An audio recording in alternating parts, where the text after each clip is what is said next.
네, 안녕하세요. 우리 가족 여러분 반갑습니다. 오늘 5월 31일, 5월의 마지막 날이네요. 네, 이번 한 주의 마지막 날이기도 하고 5월의 마지막 날 찐시황 시작해 보도록 하겠습니다. 일단은 뭐 이번 주 한 주 동안에 우리 시장 한번 조금 짚어보고요. 그리고 다음 주 우리 시장 한번 어떻게 봐야 될지도 고민을 같이 해보도록 할게요. 일단은 미국 증시를 어제 좀 어떻게 마무리가 됐는지를 확인을 해야겠죠. 3대 지수가 혼조세로 마감이 됐습니다. 어제는 사실 이제 뭐 여러 가지 내용들이 이슈들도 있었고 조금 트럼프 대통령의 언급들이 다시 한번 좀 돌아오면서 시장을 변동성을 만들어내는 그런 형태의 모습들이 나오는 그런 상황이라고 보시면 될 것 같습니다. 어제 3대 지수가 혼조세로 마감이 됐고요. 나스닥이 마이너스 0.3%대, S&P 500이 강보합권, 다우 지수는 플러스권에서 보합권에서 좀 마감이 됐습니다. 보시다시피 장중에 변동성이 꽤 있는 그런 상황이었어요. 마이너스로 출발을 하긴 했는데 장중에 낙폭을 점차 확대를 하다가 그래도 조금 낙폭을 회복시켜주는 형태로 마감이 돼서 이거는 우리 시장에도 긍정적인 내용이라고 좀 봐야 될 것 같습니다. 왜냐면은 만약에 여기서 쭉 밀려서 끝났다 혹은 뭐 잘 지키다가 쭉 빠지다가 끝났다 뭐 이렇게 되면은 우리 시장에도 사실 좋은 내용은 아니거든요. 그래서 거의 우리는 미국의 선물과 그리고 마감의 상황과 이때를 또 거의 많이 반영을 하기 때문에 어쨌든 좀 플러스로 전환하면서 끌어올리면서 마감이 됐다라는 거는 의미가 있는 부분이라고 좀 생각이 들어요. 근데 일단 낙폭을 좀 주도했던 거는 기술주들 중심이었습니다. 어제 엔비디아도 좀 많이 빠졌고요. 이따가 조금 보겠습니다만 필라델피아 반도체 지수가 마이너스 2%대로 낙폭이 좀 큰 편이었어요. 이유를 좀 봐야 되는데 이유가 이 기술주들의 어떤 하락을 주도했다? 좀 보시면 될 것 같습니다. 이유는 일단 중국과의 관계예요. 역시나 트럼프 대통령의 관세 이슈가 조금 시장을 좀 압박하는 형태로 흘러갔는데 미국과 중국 간의 관세 협상이 좀 교착 상태에 다다랐다라는 그런 내용이 좀 나왔습니다. 그러니까 어제 우리 시장 장중이었어요. 그때 베센트 재무장관이 이제 그런 얘기를 했습니다. 중국과의 협상이 지금 교착 상태에 있다. 이렇게 좀 표현을 했어요. 그러니까 이전에 관세 부과를 하겠다라고 강하게 이야기를 100%대 관세를 얘기를 해놓고 이제 그거를 다시 돌렸잖아요. 이걸 좀 유예시키겠다라고 협상을 좀 하겠다라고 하면서 트럼프 대통령, 트럼프 행정부가 그렇게 좀 턴을 했는데 이제 중국과의 협상이 당연히 진행이 되고 있었겠죠. 근데 그게 조금 속도가 느렸나 봐요. 본인들의 어떤 기준에 만족시키지 못하는 그런 속도였었던 것 같습니다. 그래서 이제 관세가 지금 교착 상태에 있고 정상적으로 잘 진행이 되고 있지 않다. 이렇게 베센트 재무장관이 얘기를 했고 트럼프 대통령도 이제 본인의 SNS에도 글을 올렸고요. 그리고 좀 강하게 이 중국이 너무 느리다. 우리 처음에 이야기를 했던 바와 잘 따르지 않고 있다. 그리고 더 이상 나는 착한 어떤 사람이 되지 않겠다. 뭐 이런 식의 글을 올리면서 이제 본격적으로 중국과 미국 간의 어떤 관세 갈등이라던가 뭐 이런 것들이 좀 추가적으로 더 있을 가능성들이 부각되면서 시장을 끌어내린 요인이 됐다라고 보시면 되겠습니다. 그래서 무역 갈등 확대 우려 부각에 3대 지수가 혼조세로 마감이 됐고요. 베센트 재무장관이 뭐 중국과의 무역 협상이 다소 정체되고 있다라고 이야기를 한 가운데 트럼프 대통령이 중국에 대한 기술 제재를 한 단계 더 확대할 거라는 이야기들까지 좀 했습니다. 여러 가지 어떤 내용들이 나왔어요. 조금 이따가 이슈들 통해서 보긴 하겠습니다만 철강에 대한 이야기도 있었고요. 철강 관세 더 올리겠다는 얘기도 있었고 히토류 관련해서도 언급이 좀 있었고요. 그리고 이제 기술 제재 관련된 내용들, 반도체 칩 이제 수출 통제를 더 강화시킬 수도 있다라는 그런 내용들도 나왔고 그러니까 전반적으로 좀 이런 악재로 작용을 하면서 사실 지금의 어떤 그 중국에 대한 제재에서 가장 큰 타격을 받고 있는 거는 엔비디아였었잖아요. 엔비디아를 중심으로 한 기술주들이었었고 최근에는 트럼프 대통령이 이제 그 트럼프 행정부 쪽에서 중국의 이제 설계 기업들이 이거 설계 소프트웨어들도 수출하지 말라, 그러니까 수출 금지를 좀 했죠. 그러면서 이제 최근에 뭐 케이던스라던가 이런 설계 기업들이 좀 많이 급락하는 모습들이 나왔었는데 이제 그런 영향들을 최근에 안 그래도 받고 있는 상황에서 트럼프 대통령의 이런 언급들이 나오니까 기술주들이 좀 많이 빠졌다 이렇게 보시면 될 것 같습니다. 네, 근데 다만 장 막판으로 갈수록 끌어올렸잖아요. 트럼프 대통령이 말을 좀 계속 좀 이렇게 조금씩 이제 좀 분위기를 환기시켜주는 그런 내용들을 이야기를 해요, 자꾸. 이렇게 안 좋은 또 말을 했다가 또 장 막판쯤 가니까 이 트럼프 대통령이 그래도 대화의 여지는 열려 있다. 대화를 좀 할 거다. 좋은 결과가 있기를 바란다. 이렇게 좀 얘기를 했어요. 네, 그러면서 이제 그래도 협상의 여지는 열려 있구나라고 시장이 좀 안심을 하면서 좀 올라왔다 이렇게 보시면 되겠습니다. 근데 사실 트럼프 대통령이 어떤 사람인지 우리는 알잖아요. 말을 이렇게 세게 던져놓고 그리고 이제 좀 뭐라고 해야 될까요? 말을 세게 던져놓고 나중에 좀 수습하고 이런 형태로 계속 가는 거를 1기 때도 경험을 했었고 그리고 2기 때도 취임한 지 반년밖에 안 됐는데 반년도 채 안 된 시점인데 이런 상황에서도 여러 번 경험을 했잖아요. 근데 그럼에도 불구하고 시장은 계속 좀 반응을 하고 있는 것 같아요. 반응을 안 할 때도 되긴 했는데 좀 둔해지긴 했습니다만 그럼에도 불구하고 계속 이런 악재로 인식을 하면서 시장이 좀 흔들리고 있다라는 게 좀 아쉬운 것 같습니다. 근데 어쨌든 이게 트럼프 대통령이 언제나 또 불확실성을 대표하는 인물이잖아요. 그러니까 사실 뭐 진짜 걱정해서 시장도 이걸 뺀다기보다는 트럼프 대통령이 어떤 이야기를 할지 모르고 또 추가적으로 어떤 더 강한 액션을 취할지 모르니까 이제 일단은 그럼 한번 또 돈을 좀 빼자. 또 추가적으로 어떤 또 안 좋은 얘기 나올지 모르니까 일단 한번 좀 리스크 회피해보자. 이렇게 하는 심리들이 훨씬 더 강한 것 같긴 합니다. 그래서 이제 그런 상황들이 좀 반복되고 있다라는 거를 다시 한번 확인한 시장이었다라고 보시면 좋을 것 같습니다. 그래서 아쉬웠던 건 뭐였냐면 어제 지표가 발표가 될 예정이었거든요. 여러 가지 경제 지표들이 발표가 될 예정이었는데 지표들이 다 좋게 발표가 됐어요. 근데 그런 것들을 반영을 거의 못한 거죠. 보면은 PC 물가 지수도 발표가 됐는데 둔화됐습니다. 그러니까 물가에 대한 부담감이 좀 덜어진 거죠. 그래서 전년 대비해서 2.31에서 2.15로 둔화가 됐고요. 근원 PC 물가도 마찬가지로 둔화되면서 물가가 둔화되는 모습들 좀 확인이 됐습니다. 인플레이션에 대한 우려를 한층 좀 내려놓을 수 있을 만한 지표였었고요. 그리고 추가적으로 소비자 심리지수 확정치가 예비치보다 상향 조정이 됐습니다. 그러니까 소비자 심리가 생각보다 좋았다는 얘기예요. 그리고 1년 기대 인플레이션도 하향 조정됐고요. 5년 기대 인플레이션도 다 하향 조정이 됐습니다. 그러니까 물가에 대한 부담 줄었죠. 소비자 심리도 좀 좋아졌죠. 이런 어떤 하드 데이터나 소프트 데이터 둘 다 잘 나왔는데도 불구하고 트럼프 대통령의 어떤 말이나 이런 것들로 인해서 시장은 이런 좀 긍정적으로 해석할 수 있을 만한 지표들을 거의 반영하지 못하고 밀렸습니다. 근데 그럼에도 불구하고 어쨌든 좀 핵심을 봐야 되는데 중요한 거는 데이터들이 잘 나오고 있고 괜찮아지고 있다라는 게 지금은 좀 중요한 내용, 좀 핵심적인 내용이지 않나라고 좀 생각이 들어요. 네, 그리고 실제로 사실 뭐 지표는 잘 나오긴 했습니다만 앞으로 관세에 대한 영향을 더 추가적으로 반영을 하면서 지표가 나올 거기 때문에 아직까지 불확실성이 여전히 있기는 해요. 근데 그래도 그럼에도 불구하고 가는 과정에서 좀 이런 내용들을 확인을 했다라는 거는 괜찮은 부분이죠. 네, 그래서 어쨌든 간에 이런 물가 불안이 완화가 되면서 다른 지표들도 괜찮은 흐름을 보여줬는데 10년물 국채금리가 4.5를 하회했습니다. 4.4로 아까 확인을 하니까 4.406 뭐 이렇게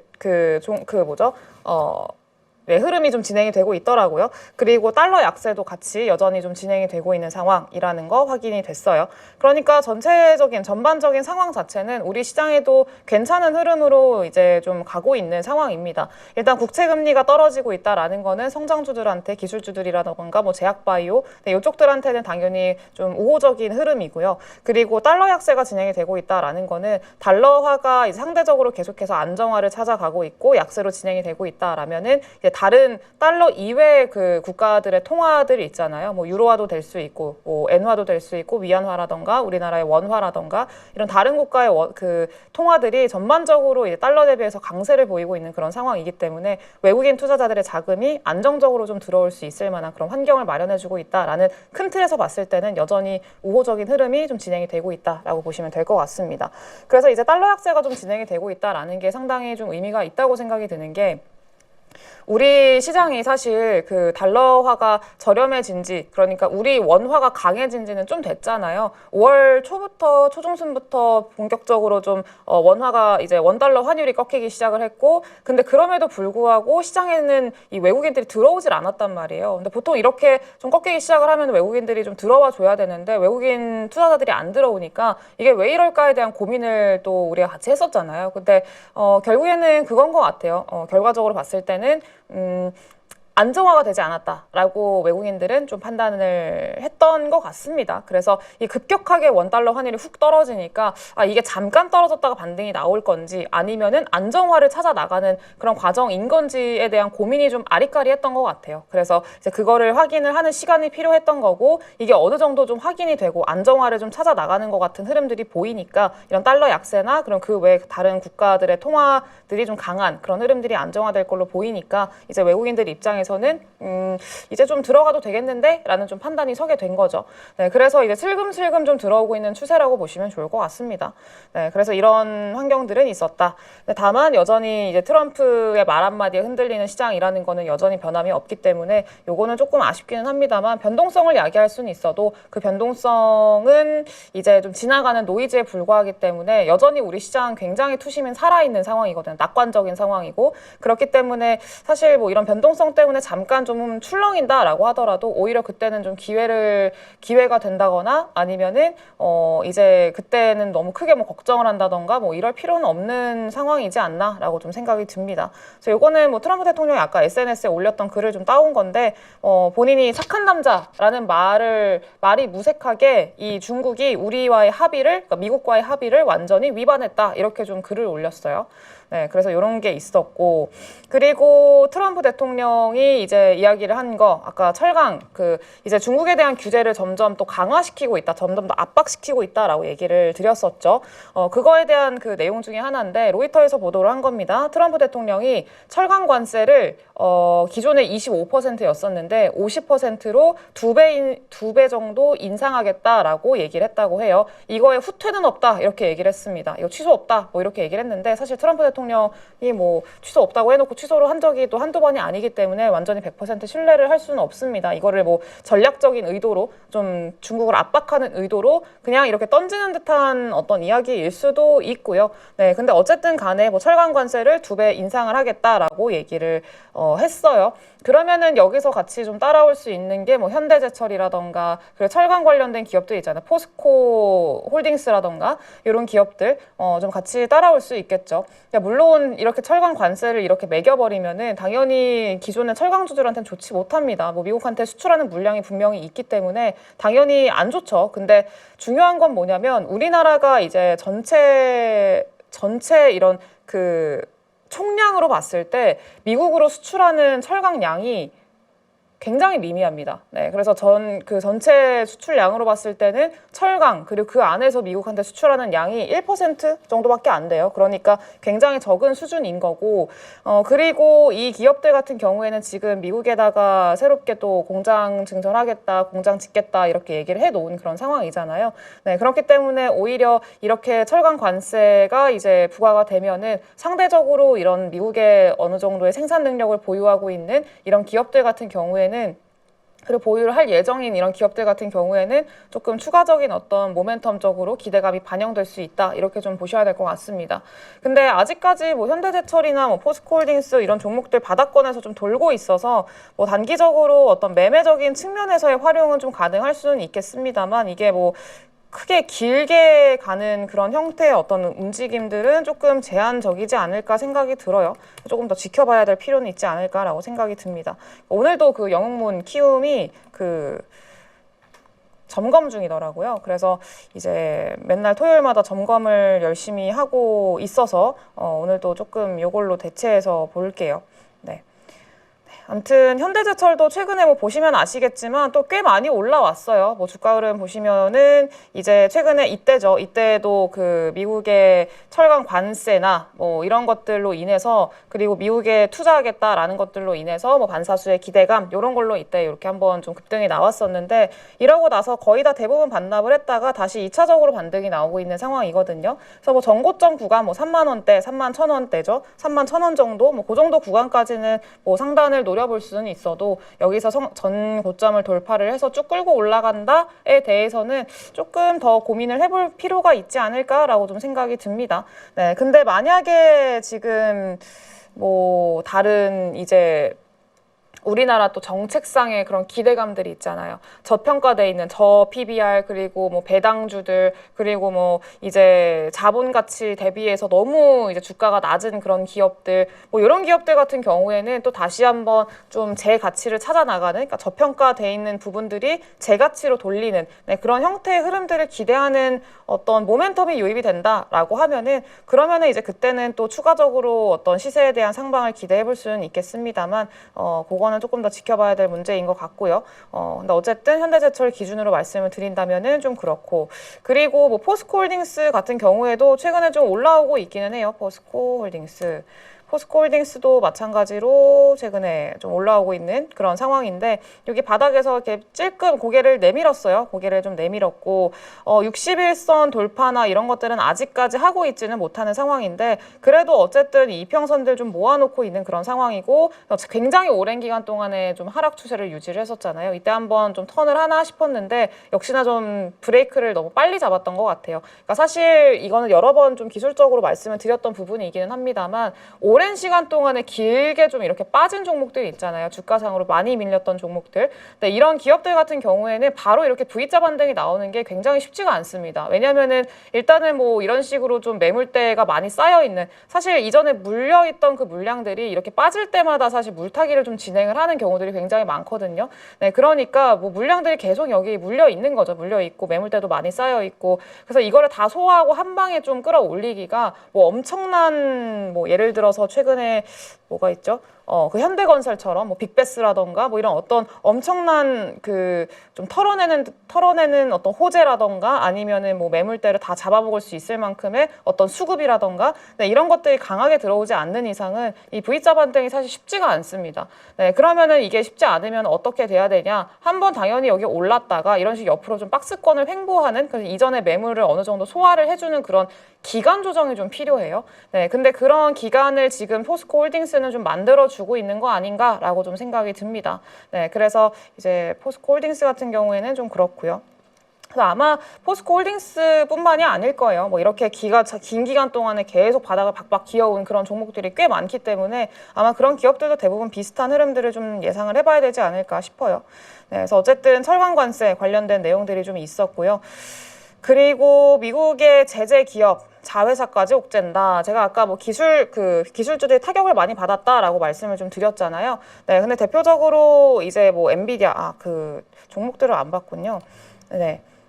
지금 보면은 엔비디아가 거의 3% 가깝게 빠졌습니다. 3% 정도 엔비디아가 좀 하락이 나왔고 그리고 빨간불을 켜고 있는 종목들 대부분 다 이런 기술주들이에요. 뭐 테슬라도 시뻘겋게 3%대 좀 조정이 나오고 있는데 워낙에 테슬라는 이 그 일론 머스크가 도지를 떠난다, 트럼프 행정부를 떠난다라는 소식들이 나오고 나서 워낙에 계속 좀 꾸준히 올라왔었잖아요. 그래서 그거에 따른 어떤 좀 차익 실현이라고 좀 보시는 게 좋을 것 같고요. 이런 반도체, 이런 그 하드웨어 쪽의 기업들이 좀 많이 밀렸습니다. 소프트웨어 쪽은 그래도 그나마 좀 견뎠는데 하드웨어 쪽들이 뭐 지금 AMD도 그렇고 퀄컴도 그렇고 마이크론도 그렇고 뭐 인텔도 그렇고 대부분 다 2%에서 3% 정도씩 다 밀리는 네, 그런 모습들이 좀 연출이 됐습니다. 네, 근데 그 이유가 이제 그 미국이 제재 기업을 원래 기존에는 그냥 표면적인 회사들이었었는데 이거를 이제 자회사까지 좀 그 수출 통제나 이런 것들을 적용을 시키겠다 이렇게 좀 얘기를 했어요. 그래서 자회사를 포함시키는 제재 규정을 추진을 하고 있고 이르면은 6월 달에 발표를 할 예정이다라고 내부적으로 얘기가 나왔더라고요. 네, 그래서 중국을 좀 옥죄는 중국을 좀 압박하는 수단으로 이제 사용이 되고 있고 중국이 원래 그 미국이 중국에 대한 어떤 관세를 좀 유예를 해줬을 때, 그러니까 좀 낮춰줬을 때 그랬을 때 좀 협상 수단 중에 하나가 히토류였었잖아요. 중국이 미국에 대한 항상 그 협박하는 용도 중에 하나로 있는 게 항상 히토류가 거론이 됐었는데 이 히토류가 실제로 미국한테 수출이 안 되고 있었어요. 공급이 좀 안 되고 있는 상황이었었고, 네, 그런 것들을 이제 미국과 중국 간의 어떤 협상 수단으로 이제 히토류를 다시 공급을 해라라고 이제 얘기를 했었겠죠. 네, 근데 이 히토류가 최근에 그 보도가 된 거에 따르면은 아직까지도 공급이 정상적으로 진행이 되고 있지 않대요. 그러니까 이제 미국이 조금 삔또가 상할 만한 거죠. 그래서 왜 우리 그 관세 협상하기로 했는데 너네 왜 이거 공급 안 하냐라부터 시작을 해가지고 정상적으로 지금 그 공급이 안 되고 있고 이게 지연이 되고 있으니까 중국은 지금 태평한 거죠. 태평한 거고 미국은 약간 표면적으로는 그래 보여요. 미국이 이제 살짝 조금 더 이제 조급한 그런 모습들을 보이고 있고 중국 같은 경우에는 상대적으로 더 좀 여유로운 그런 모습들을 좀 보여주고 있는데 어쨌든 간에 이런 거를 맞서서 미국이 통제하는 기술 통제를 좀 하고 있는 그런 상황이다라고 보시면 되겠습니다. 네, 근데 그럼에도 불구하고 트럼프가 이제 시진핑과 대화할 거다, 해결하길 원한다 이렇게 좀 얘기를 하고 있어서 좀 잘 해결이 되는 거를 기다려 봐야 될 것 같은데 어쨌든 이 기술 기업들 같은 경우에는 지금 거의 중간에 그 인질처럼 붙잡혀 있는 상황이잖아요. 네, 둘이 협상이 잘 되면은 정상적으로 수출할 수 있고 안 되면은 또 다시 이제 또 쉽지 않고 이러니까 이게 어떻게 진행이 될지는 계속 체크해 볼 필요는 있다 이렇게 좀 생각이 듭니다. 그래서 이번에 엔비디아 실적 발표에서도 우리가 확인을 했잖아요. 실제로 물론 전 세계에서 중국을 제외를 하더라도 그럼에도 불구하고 매출이 좀 잘 나왔고 서프라이즈를 기록을 했고 이런 거에 상당히 의미 있는 부분이긴 했습니다만 중국 시장에 대한 어떤 그 매출의 타격이 또 적지 않았거든요. 그러니까 생각보다는 적었는데 그럼에도 불구하고 전체적으로 봤을 때는 좋다고는 해석할 수도 없잖아요. 네, 그래서 이제 이번에 나온 그 손실이 한 40억 달러 정도 뭐 이렇게 일단은 좀 예상이 50억 달러 정도로 예상을 했었는데 한 40억 달러 정도 나왔거든요. 네, 근데 어쨌든 간에 지금 이 정부에서 해결책이 나올 때까지 중국이라는 시장은 이 엔비디아를 포함을 해서 기술주들한테 가장 큰 시장이기 때문에 당연히 앞으로도 좀 이런 영향들을 계속 받을 수밖에 없다. 이렇게 좀 생각을 해야 될 것 같습니다. 그래서 우리나라에서도 지금 엔비디아 뭐 포함을 해가지고 지금 뭐 SK하이닉스라던가 반도체 소부장 기업들 전반적으로 좋지 못하잖아요. 그러니까 시간이 조금 더 필요한 거죠. 사실 지수가 전반적으로 싹 끌어올려지면은 그러면은 이제 그 다른 소부장들이라던가 이런 종목들도 다 따라 올라오기는 할 텐데 근데 지금 조금 걱정이 되는 거는 그건 거예요. 이제 지수가 올라오는 게 지금까지 우리나라 지수가 이렇게 끌려 올라온 게 대형주들, 그러니까 외국인들이 주도하고 있는 조방원 뭐 이런 식의 어떤 수출주도 있고 뭐 화장품도 있을 거고요. 그러니까 대형 기업들을 주로 주도해서 외국인들이 끌어올렸고 거기에 플러스로 기관들이 이제 그 PBR, 밸류업, 정책 관련된 뭐 증권, 지주사 이런 대형주들을 끌어올리다 보니까 지수가 이렇게 따라 올라간 거잖아요. 근데 지금 좀 디테일하게 봤을 때는 반도체 지지부진하죠. 그리고 뭐 2차 전지, 제약바이오 전반적으로 지지부진한 그런 상황이란 말이에요. 그러니까 사실 이게 지수가 올라오려면은 삼성전자를 끌어올려야 되는데 근데 이제 뭐 반도체를 끌어올리려고 삼성전자를 끌어올리는 게 아니라 뭐 이제 주주환원에 대한 기대감이라던가 아니면 환율 안정화에 따른 어떤 좀 패시브 자금으로 인한 삼성전자의 수급이 쏠리면서 삼성전자만 올라가는 그런 형태라던가 이런 식으로 지수가 끌려 올라갈 가능성들이 좀 있다라고 좀 생각이 들어서 그러면은 그 밑에 단에 있는 반도체 소부장이나 그리고 이런 종목군들로 수급이 확산되기가 좀 시간이 많이 걸리거든요. 그래서 이제 그게 조금 저는 걱정이 되고 있는 그런 상황인 건데 어쨌든 간에 좀 결과적으로 우리가 확신을 가지려고 하는 거는 확신을 갖기 위해서는 반도체 산업이나 업황이 어쨌든 좀 턴어라운드 하는 거를 확인을 시켜줘야 되고 관세라던가 이런 문제들이 좀 해소가 되는 거를 기다려야 되는 시점이다라고 생각이 듭니다. 그래서 이게 저는 반도체는 계속 하반기를 좀 보고 있는 그런 상황인데 하반기도 뭐 이른 하반기가 아니라 좀 늦은 하반기 있잖아요. 하반기를 좀 보고 있는 그런 상황이기 때문에 반도체 같은 경우에는 기존의 AI나 뭐 HBM 이런 쪽에 해당돼 있는 그쪽에 집중돼 있는 종목들 제외하고서는 조금 더 시간은 더 필요하겠다 이렇게 좀 보시는 게 좋을 것 같습니다. 네, 그리고 이거는 또 방금 말씀드린 내용이에요. 네, 베센트 시진핑 통화해야 된다 얘기했고 그리고 뭐 갈등 해결해야 된다 이렇게 좀 얘기가 나오고 있는 것들 베센트는 계속 대화해야 된다라고 얘기를 하고 있는 입장이에요. 근데 그런 얘기 있더라고요. 트럼프 대통령이 하는 말을 믿지 말고 그 측근인 베센트가 하는 말을 믿어야 된다라는 얘기가 있더라고요. 그래서 이제 실제로 투자자분들도 트럼프는 워낙에 블러핑이 심한 사람이니까 그리고 이랬다 저랬다 하는 사람이니까 그건 그 사람의 전략일 수도 있고요. 그런 그냥 사람의 인간적인 특성일 수도 있고요. 근데 어쨌든 그런 사람이니까 이 사람에 대한 말의 신뢰도를 얻기가 굉장히 힘들잖아요. 네, 그래서 이 사람을 믿는 게 아니라 그 주변에 있는 특히나 이제 베센트 같은 재무장관의 어떤 이야기를 믿는 게 오히려 훨씬 더 신뢰도가 있고 방향성을 추측을 하는 데는 더 이제 좋다라고 이미 그렇게 좀 받아들이고 있는 상황이기도 합니다. 그래서 베센트의 최근에 어떤 발언들을 보면은 일단 교착 상태인 거고, 근데 대화해야 되고 대화 의지 있고 대화하고 있고 이런 형태로 가고 있거든요. 그러니까 그런 거를 보면은 사실 트럼프의 어떤 말이나 이런 것들에 너무 흔들릴 필요는 없지 않나라고 좀 생각이 듭니다.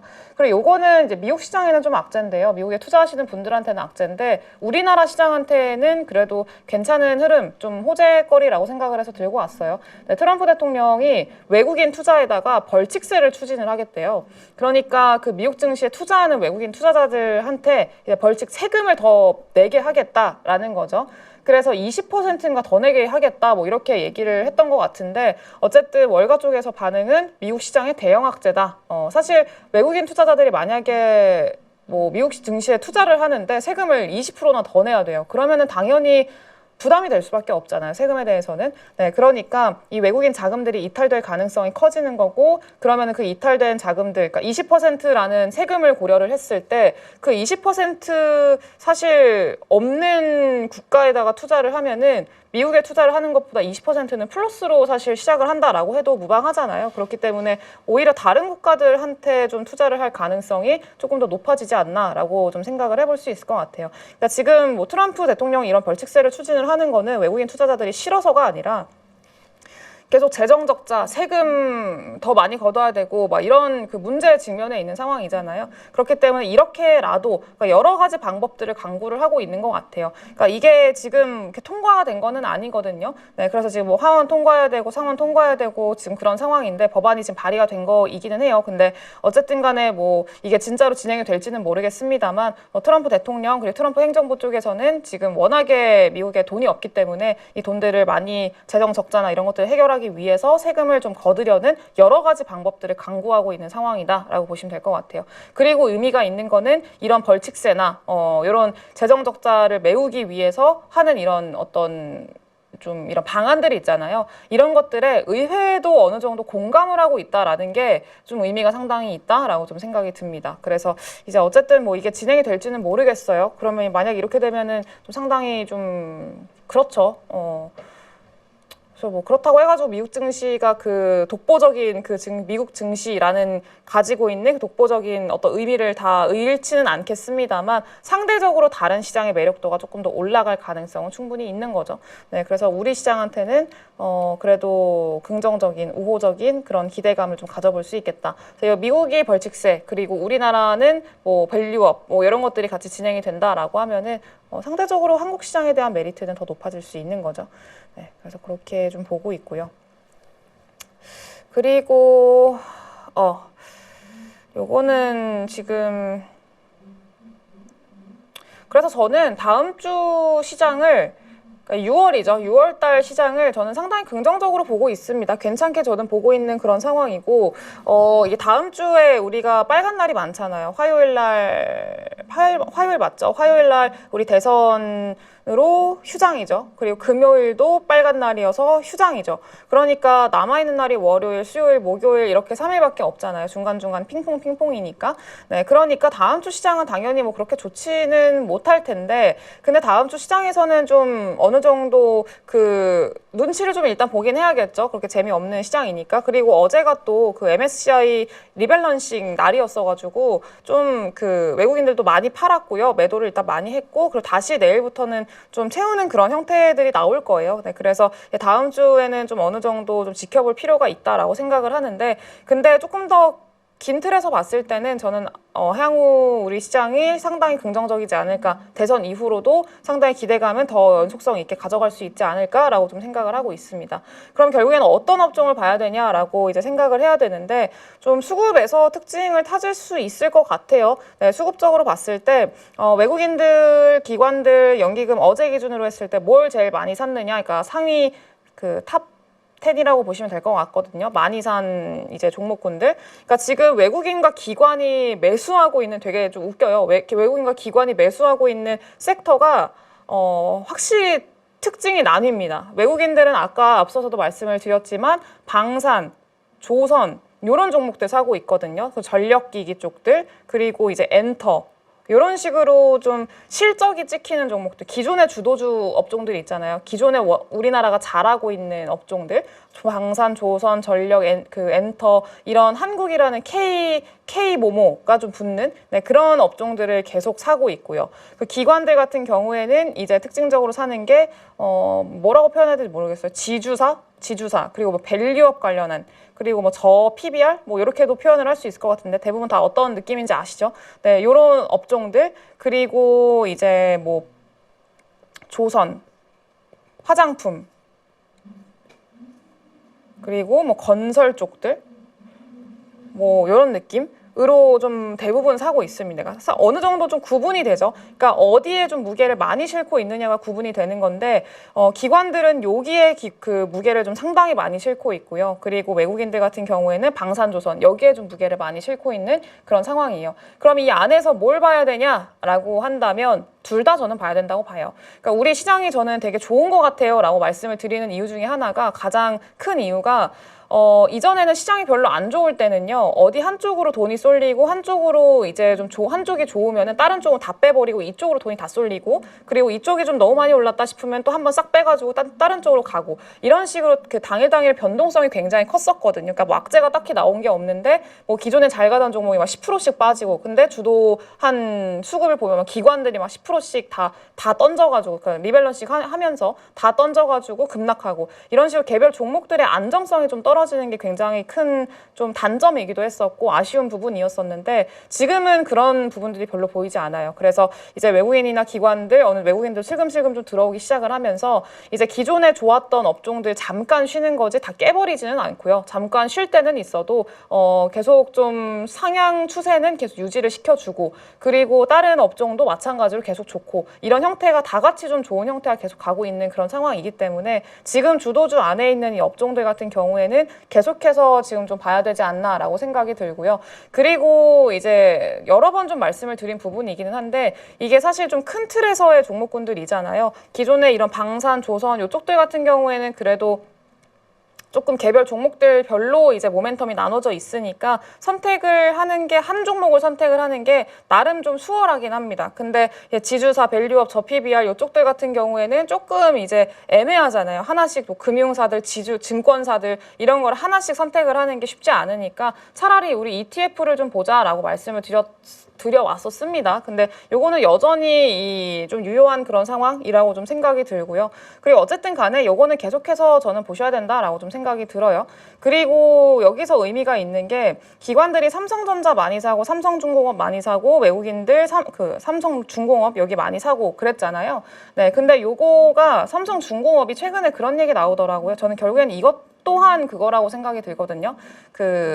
이제 정책에 대한 기대감 이라고 저는 생각이 들어요. 그래서 어쨌든 뭐 새 정부가 출범을 하게 되고, 그러면서 뭐 정책에 대해서 밸류업이라던가 뭔가 추가적인 플러스 알파가 좀 생기게 된다라고 하면은 뭐 지배구조 개편이나 어떤 이런 좀 이슈들을 앞당겨서 좀 땡겨서 반영할 수 있을 만한 그런 시장이 만들어지게 된다라고 하면은, 그러면은 사실 삼성중공업이 이제 삼성전자가 보유하고 있는 삼성중공업 지분을 매각할 수 있다라는 얘기들이 계속 나오고 있단 말이에요. 그래서 아마 이것 또한 정책에 대한 기대감이 좀 반영이 되고 있는 거 아닐까라고 좀 생각이 듭니다. 실제로 삼성중공업이 어제도 되게 강했거든요. 시장 뭐 전반적으로 그냥저냥 이랬는데 삼성중공업 혼자서 좀 강한 흐름들이 있었어요. 근데 이거는 당연히 뭐 쇠빙선도 있고 뭐 조선 특수선도 있고 상대적으로 못 올랐던 부분들, PBR 기준으로 봤을 때 다른 종목군들 대비해서 PBR이 워낙에 좀 작은 상황이라는 것들, 그런 것들, 뭐 키 맞추기 측면에서의 어떤 메리트도 분명히 있겠지만 저는 분명히 이런 정책에 대한 기대감도 있다고 좀 생각을 하거든요. 그래서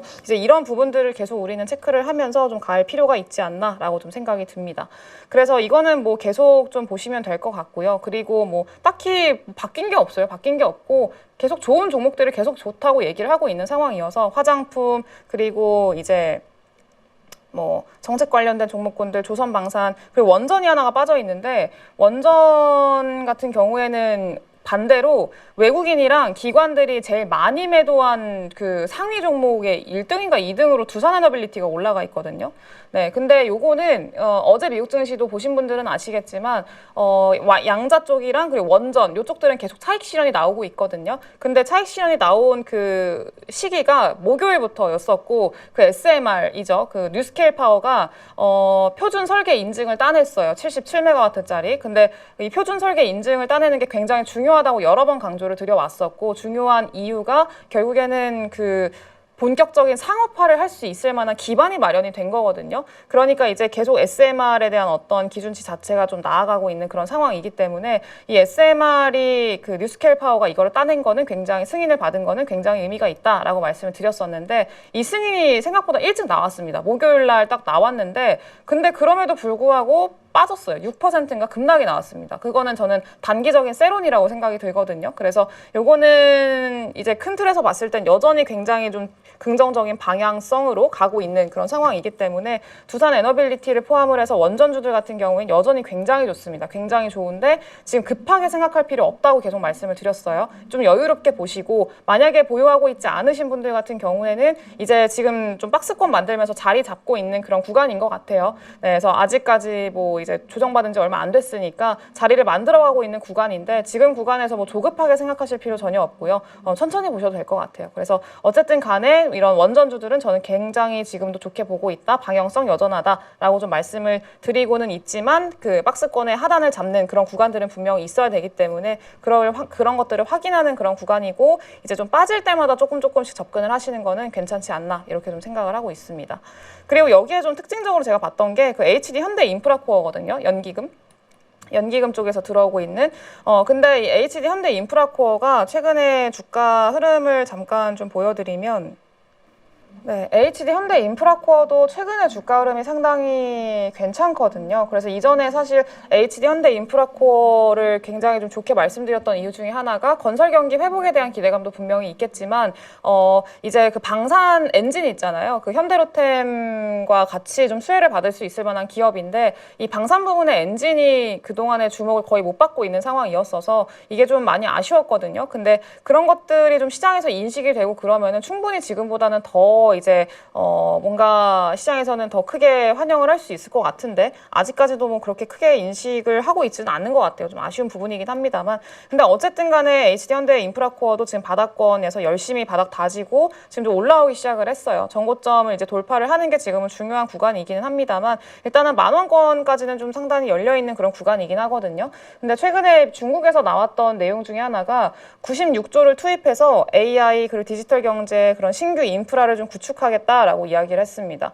네, 그래서 이게 AI도 그렇고 다른 뭐 이런 디지털도 그렇고 여러 가지 분야들이 좀 포함이 됐는데 이런 인프라 투자 관련해서 그리고 이런 실질적인 뭐 그 내수 부양이라던가 경기 부양 그리고 기술 지원 이런 강력한 드라이브를 걸고 있는 이런 상황들을 좀 봤을 때 중국 내부적으로 공작기계 판매량이나 이런 것들이 좀 플러스로 좀 전환되고 있는 상황들이 계속 좀 연속적으로 보이고 있는 상황이거든요. 그래서 이런 것들을 봤을 때도 HD 현대 인프라코어한테 그래도 중요한 시장이 또 중국 시장이 또 있기 때문에 중국 내부적으로 이런 경기 부양, 인프라 투자 이런 것들이 좀 진행이 되면서 수요가 늘어난다라고 하면은 상당히 좀 기대를 해볼 수 있을 만한 부분들이 좀 있겠죠.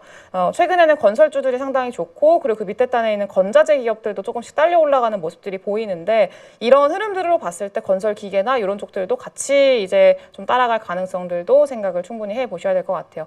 근데 일단은 그 건설 관련해서는 그 주택 공급 쇼티지가 내년부터 아마 발생을 할 가능성이 매우 높거든요. 왜냐하면은 애초에 공급이 없었어요. 공급이 없었고 그 공급이 쇼티지로 발생을 하기까지 한 2, 3년 정도의 시차가 발생을 하는데 일단은 그 공급이 최저치로 떨어진 게 작년이었습니다. 2024년도. 그러니까 2년째가 되는 해가 내년인 거죠. 그래서 이런 것들을 생각을 했을 때 건설에 대한 어떤 좀 이야기가 슬슬 나오기 시작을 할 거고 아직까지는 조금 이르기는 합니다. 지금 시기가 정책에 대한 기대감이 오히려 더 많이 반영을 한 거기 때문에 조금 이르기는 한데 그래도 지금부터는 건자재 쪽들 그리고 이 그 건설 기계들, 그 건설주들 좀 관심 있게 보셔야 될 것 같아요. 그래서 이거는 좀 의미 있게 좀 보고 있는 상황이어서 저는 지금 상황에서 지금 신규 투자를 해가지고 나중에 계속 끌고 갈 수 있을 만한 업종이 뭐가 있을까를 고민을 했을 때 이 정책과 관련된 업종들, 저 PBR이라던가 지주사들 이쪽들 저는 이제 시작이라고 보고 있고요. 건설주들 같은 경우에도 마찬가지로 이제 좀 관심 있게 슬슬 보셔야 되지 않을까. 이미 관심 있게 보고 있는데